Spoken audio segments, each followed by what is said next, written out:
అది జగదేక వీరుడు అతిలోక సుందరి.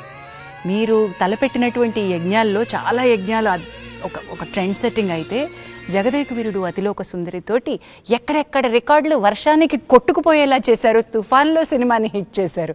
జగదేక వీరుడు అతిలోక సుందరి మామూలు సినిమా కాదు. మరి దాని రిలీజ్ మామూలుగా ఎలా ఉంటుంది? 1990 మే 9న రిలీజ్ డేట్ ఫిక్స్ చేశారు. అప్పట్లో అతి పెద్ద బడ్జెట్. పాటలు ముందే రిలీజ్ అయ్యి సెన్సేషన్ క్రియేట్ చేశాయి. అన్నీ బాగున్నాయి అనుకుంటున్న టైం సరిగ్గా అదే టైంకి అంటే 6వ తారీఖున తుఫాను వార్తలు మొదలు. సినిమా ప్రింట్స్ కూడా ఎలా పంపాలో తెలియని పరిస్థితి. భారీ వర్షాల దెబ్బకి ఎక్కడ ట్రైన్స్ అక్కడ ఆగిపోయాయి. చెట్లు కరెంట్ స్తంభాలు కూలిపోయి మొత్తం రాష్ట్రం అతలాకుతలం. ప్రింట్స్ పంపడం ఎలా? కానీ రిలీజ్ అవ్వకూడదు. తుఫాన్ని ఎదిరించి చెప్పిన డేట్కి రిలీజ్ చేయాలని పట్టు. థియేటర్స్లో కూడా మోకాల్లోతు నీళ్ళు. చివరికి ప్రొజెక్టర్ రూమ్లో కూడా నీళ్ళే. అలాగే పాపం అక్కడక్కడ మార్నింగ్ షోలు పడ్డాయి. అన్ని అంచనాలున్న అంత భారీ సినిమా కళ్ళ ముందు భవిష్యత్ నీటి పాలైపోతుంది. చేసిన పబ్లిసిటీ అంతా వర్షాలకి మట్టి కొట్టుకుపోయింది. ఇక కూర్చొని బాధపడితే ప్రయోజనం లేదు. విజయవాడ వెళ్ళి జరగాల్సింది ప్లాన్ చేద్దామని అశ్విని దత్ గారు, రాఘవేంద్ర గారు విజయవాడ వెళ్ళారు. 11వ తారీఖున విజయవాడ వెళ్ళగానే ముందు రాఘవేంద్రరావు గారిని మనోరమ హోటల్లో దించి దత్ గారు తన ఇంటికి వెళ్ళారు. ఇంట్లో కరెంట్ లేదు. ఓ చిన్న లాంతర వెలుగులో దత్ గారు, శ్రీమతి, ఫాదర్ ధర్మరాజు గారు, దత్ గారు ముగ్గురు ఆడపిల్లలు భోజనం చేస్తున్నారు. ఇంట్లో చీకటి, దత్ గారి మనసులో చీకటి. అప్పుడు దత్ గారు చాలా నిరాశగా, ఇదే నా ఆఖరి సినిమా ఏమో అన్నారు ఫాదర్తో.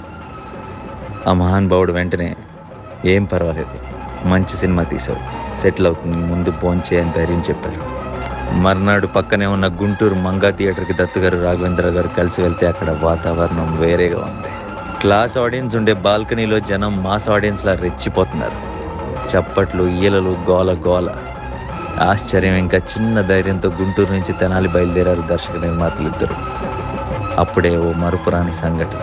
ఎన్టీ రామారావు గారు ఆ టైంలో మాజీ ముఖ్యమంత్రి, అపోజిషన్ లీడర్ హోదాలో తుఫాను ప్రాంతంలో టూర్ చేస్తూ అక్కడ ఎదురయ్యారు. దత్ గారు, రాఘవేంద్రరావు గారు కారు ఆపి ఆయన్ని కలిశారు. ఎన్టీఆర్ గారు అప్పుడు గంభీరంగా, సినిమా రిపోర్ట్ బాగుంది, సెటిల్ అయిపోతుందిలేండి బ్రదర్, కంగారు పడకండి, నేను చెప్తున్నాను అని ధైర్యం చెప్పి తన ప్రోగ్రాంలోకి వెళ్ళిపోయారు. ఆయన దగ్గర నుంచి వచ్చి కారెక్కబోతుంటే ఓ పల్లెటూరి వ్యక్తి సైకిల్ మీద అరటిపళ్ళతో వస్తూ అశ్విని దత్ గారిని, రాఘవేంద్రరావు గారిని చూసి పరిగెత్తుకు వచ్చి, ఇప్పుడే సినిమా చూశాను, అదిరిపోయింది, సంవత్సరం ఆడుద్ది అని గట్టిగా అరిచాడు. దత్ గారు, రాఘవేంద్రరావు గారు ఊపిరి పీల్చుకున్నారు. ఇంకా అక్కడి నుంచి సినిమా విజయ విహారం. నాన్ స్టాప్గా ఊరూరా వాడవాడలా చెలరేగిపోయింది.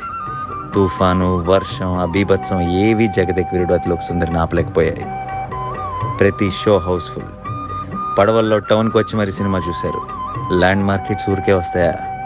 తెలుగు సినిమా చరిత్రలోనే జగదేక వీరుడు అతిలోక సుందరి అంటే ఓ తుఫాన్. 30 ఏళ్ళయింది. ఓ చిన్న డౌట్ మిగిలిపోయింది. ఉంగరం ఏమైంది? ఉంగరాన్ని మింగిన చాప ఏమైంది? అపూర్వమైన గంధర్వగానమేదో నా మదిలో మొదలుగుచున్నది. వెనక్కి తిరిగి చూసుకుంటే ఎలా అనిపిస్తుంది సార్ ఆ సినిమా గురించి? ఒళ్ళు గగురు పడుతుందమ్మా.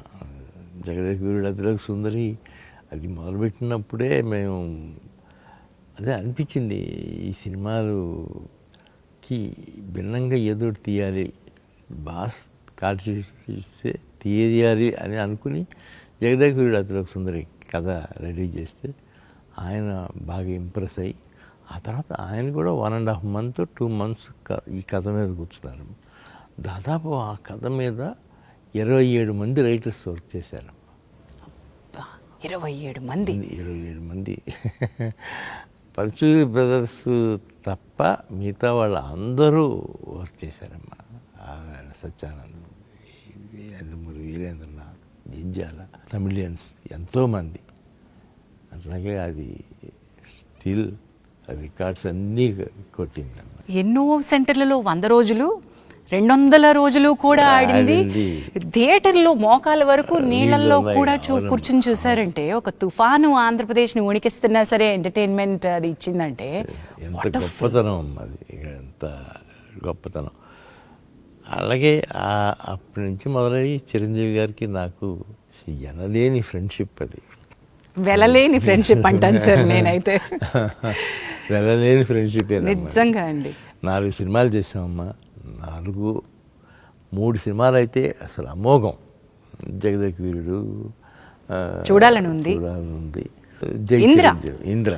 ఇంద్ర అమ్మ. ఇంద్ర ఈ 3 ఆణిముత్యాలు, తర్వాత జై చిరంజీవి, అది కూడా బాగానే. ఎస్